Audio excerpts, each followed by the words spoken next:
Hello friends, कैसे हैं आप सब। आज हम इस वीडियो में कैन का अध्ययन करेंगे।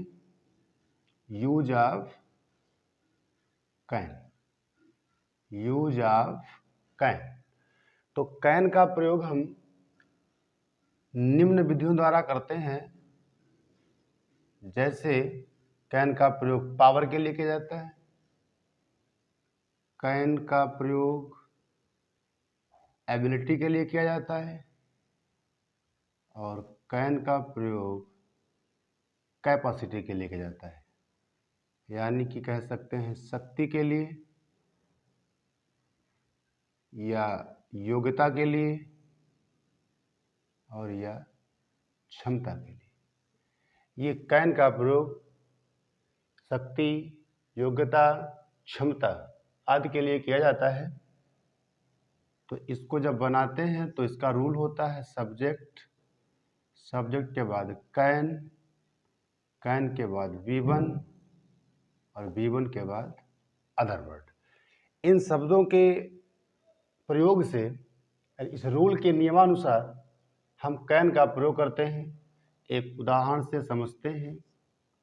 जैसे मैं तुम्हें पीट सकता हूँ। मैं तुम्हें पीट सकता हूँ। तो मैं तुम्हें पीट सकता हूँ, उसका अनुवाद आई कैन, सब्जेक्ट, सब्जेक्ट के बाद में कैन, कैन के बाद में जो वर्ब होती है वर्ब की फर्स्ट फॉर्म लगाते हैं। वर्ब है पीटना, आई कैन बीट, ये बन गया मैं पीट सकता हूँ। और फिर तुम, आई कैन बीट यू।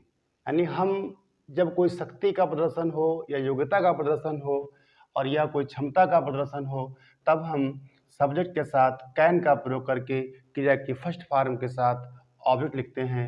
तो इस कैन का प्रयोग हम पावर, एबिलिटी और कैपेसिटी के रूप में प्रयोग करते हैं। देखते हैं आगे दूसरा इसका प्रयोग।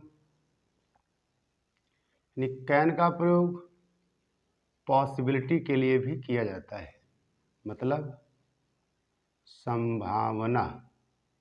यानी कैन का प्रयोग पॉसिबिलिटी के लिए भी किया जाता है, लेकिन वो पॉसिबिलिटी जब 60%, यानी कैन का प्रयोग पॉसिबिलिटी में करते हैं, लेकिन वो संभावना, वो पॉसिबिलिटी जिसका लगभग 60%, 60% संभावित हो।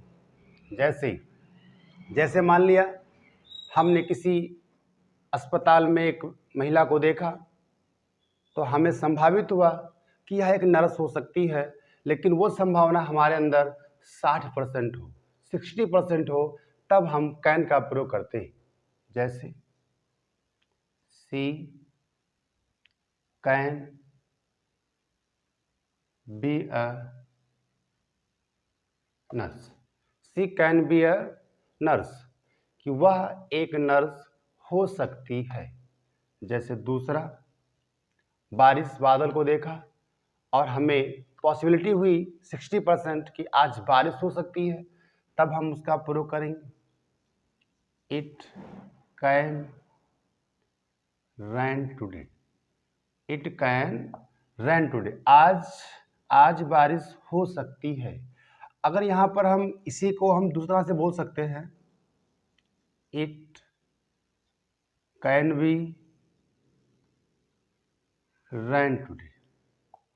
अच्छा, इस सेंटेंस में अंतर इतना है कि यहाँ पर रैन जो है वो मेन वर्ब है और यहाँ पर बी जो है वो मेन वर्ब है और ये यहाँ पर अदर वर्ड बताया गया। जैसे हिंदी समझते हैं। जैसे आज बारिश हो सकती है, संभावित 60%। तो यहाँ पर ऐसे वाक्यों को इट से प्रारंभ ही करते हैं, तो इट लगा लिया। अगर हमने बारिश होना पूरी क्रिया मानी है तो ये वाला सेंटेंस सही हुआ, क्योंकि सब्जेक्ट कैन और फिर वर्ब और ऑब्जेक्ट।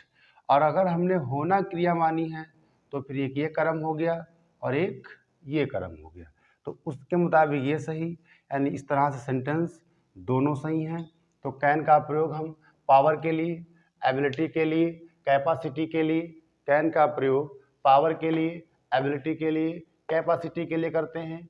वो कैन का प्रयोग पॉसिबिलिटी के लिए करते हैं। वो पॉसिबिलिटी जो 60% अगर माइंड में है, तभी हम कैन का प्रयोग करके सेंटेंस को बना सकते हैं।